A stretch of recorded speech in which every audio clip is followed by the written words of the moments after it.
Minecraft এমন একটা game যেটা কখনোই শেষ হবে না। কত গেম চলে গেল আর কত গেম আসলো, বাট মাইনক্রাফট এখনো শেষ হয়নি। মাইনক্রাফটে অনেকগুলো এন্টিটি আছে, যেমন নুন, হিরো প্ল্যান্টার, এন্টিটি 302, বাট তার ভেতরে সবচেয়ে কুল মব হচ্ছে এন্ডারম্যান। আর যখন আমি ফার্স্টবারের মতন মাইনক্রাফট খেলা শুরু, তখন আমরা এই মবটার থেকে আমরা সবসময় দূরে দূরে থাকি। মাইনক্রাফটে অনেক রকমের মব আছে, যেমন পিক, ভিলেজার, বাট তার ভেতরে সবচেয়ে উইয়ার্ড মব হচ্ছে এই এন্ডারম্যান।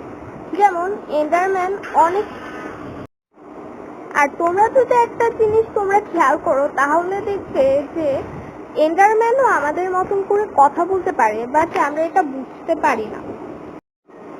আর শুধুমাত্র এন্ডারম্যানই এমন একটা মব যেটা আমাদের বিল্ডগুলোকে ম্যানটেন করতে পারে। আর যখন আমরা মাইনক্রাফট খেলা শুরু করি, তখন আমাদের মনের ভিতর অনেক বেশি কোশ্চেন আসে, যেমন এন্ডারম্যান কেন কথা বলতে পারে, আর এন্ডারম্যান কেন টেলিপোর্ট করতে পারে। তো আজকের ভিডিওতে সব কথা তোমাদেরকে আমি জানাবো এই সম্পর্কে অ্যান্ড এন্ডারম্যান সম্পর্কে। শুধুমাত্র এনসিতে এমন একটা ডাইমেনশন যেটার সাথে এন্ডারম্যানের অনেক বেশি সম্পর্ক আছে। তার মানে কি এনসিটি শুধু এন্ডারম্যানের জন্য, আমাদের জন্য নয়।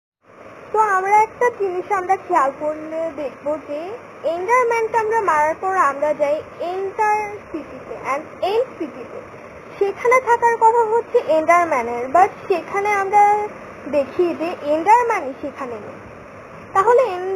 তাহলে এনসিটি তাহলে কারা বানিয়েছে? তো যদি আমরা সিটির ভিতরে যাই, সেখানে আমরা দেখবো যে অনেক চেস্ট আছে আর আরো অনেক রকমের জিনিসপত্র আছে, বাট এগুলো এন্ডারম্যানের কোনো দরকার নেই, কারণ এন্ডারম্যানের এগুলো কিছুই দরকার নেই অ্যান্ড লাগে না। এন্ডারম্যান তো তলোয়ার দিয়ে মারে না, মানে সর্ড দিয়ে মারে না, এন্ডারম্যান শুধু নিজের হাত দিয়ে মারে। তো আমি ভাবতে থাকি যে মাইনক্রাফটের ভিতরে অনেক রকমেরই জিনিস আছে, যেমন পিরামিড আছে, ভিলেজ আছে, আরো অনেক কিছুই আছে। আর তাহলে এগুলো কারা তৈরি করলো?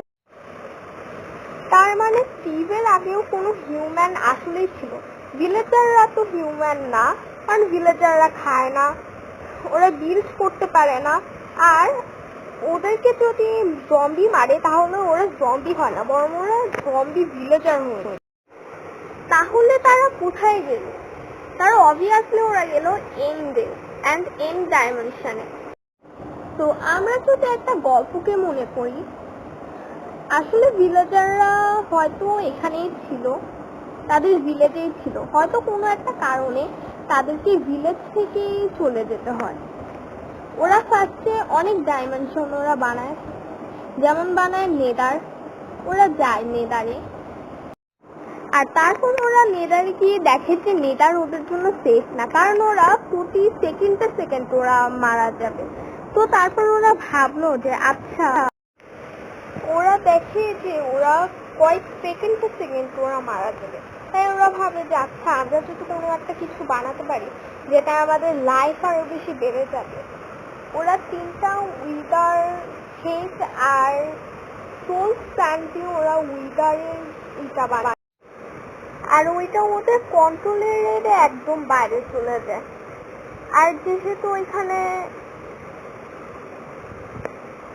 আর তারপর ওরা একটা ওদের মতন ডাইমেনশন বানায়, যেটা হচ্ছে এন্ড সিটি। ওরা এন্ড সিটিতে যায়, ওরা এন্ড সিটিতে গিয়ে দেখে যে ওইখানে আছে উইদারের থেকেও আরো বেশি পাওয়ারফুল মব, যেটা হচ্ছে এন্ডার ড্রাগন। এন্ডার ড্রাগন যেহেতু অনেক বেশি পাওয়ারফুল ছিল, তাই ওরা কোনো আর্মর আর সর্ড ছাড়া ওরা এন্ডার ড্রাগনকে ওরা মারতে পারছিল না। যেহেতু ফরেস্ট ছিল, তাই ওদের খাবারের কোনো অভাব পড়েনি, তাই ওরা একটুখানি দূরে দূরে থাকা শুরু করে, যেহেতু এন্ডার ড্রাগন তার এরিয়ার থেকে কোনো জায়গায় যায় না। তো তারপর ওরা ওদের মতন ওরা এনসিটি বানায়। যেহেতু ওরা ফরেস্ট ফুড ওরা খাচ্ছিল, তাই ওরা আস্তে আস্তে ওরা লম্বা হতে শুরু করে। আর যেহেতু এখানে কোনো সূর্যই ছিল না, তাই ওরা আস্তে আস্তে ওদের কালার ব্ল্যাক হয়ে যেতে থাকে। তো এইভাবে তৈরি হয় মাইনক্রাফটের অনেক উইয়ার্ড আর কুল মব এন্ডারম্যান। আমরা যদি একটুখানি খেয়াল করি যে এন্ডারম্যানও আমাদের মতন কথা বলতে পারে, জাস্ট শুধু একটা ফরেস্ট ফুড খাওয়ার জন্য এটা হয়ে গিয়েছে, মানে মানে চলে গিয়েছে। আর এটাই ছিল এন্ডারম্যানের কাহিনী। তো আজকের ভিডিও এই পর্যন্তই। আর আমার আজকে অনেক বেশি জ্বর এসেছে, ঠান্ডা লেগেছে, তাই আমার ভয়েস অনেক বেশি উইয়ার্ড তোমাদের লাগতে পারে। তো